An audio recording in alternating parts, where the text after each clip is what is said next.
กลับบ้านหมดเลย โดยแม่ อ๋อก็เลิกเวียกบ่ พาไปไทยมา โอ้ไปไทย แม่ ไปเที่ยวบ่ ไปซื้อ KFC ซื้อ เงื่อนทื่อกันเนาะนั่นบ่ ฮะ เงื่อนทื่อกว่าอยู่ลาวบ่ แซ่บกว่า แซ่บกว่า แม่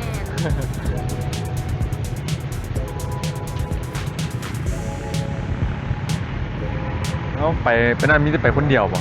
โดดไปคนเดียว บ่ชวนหมู่ไปน้ำเห็นม่วน เข้าไปรอบกับดูได้สวย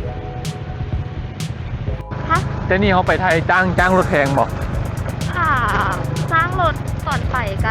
100,000 โอ้แสนปลายแล้ว แม่ตอนกลับก็100,000เหมือนกัน 200,000แล้วเนาะ แม่ประมาณ200,000 ตอนไปไม่นเขาได้เขียนหนังสือหลายบ่ได้เขียนออนไลน์หรือว่าเขียนถึงไปฮอดถึงพุ่นจึงเขียน คันไส้พาสปอร์ตมันได้เฮ็ดออนไลน์ไปแต่ว่าคันไส้คันแดดก็มีแต่จ้ำต่ำตู้แล้วกันแล้วเลย อ๋อจำตามตู้ สนุกบ่ยะ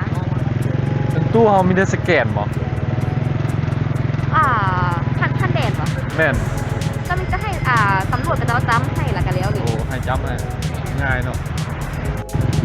บ้านหลัง3ชั้นประตูหัวสีดำกำแพงสีขาว โอเคได้ อันนี้เห็นปะ เจอแม่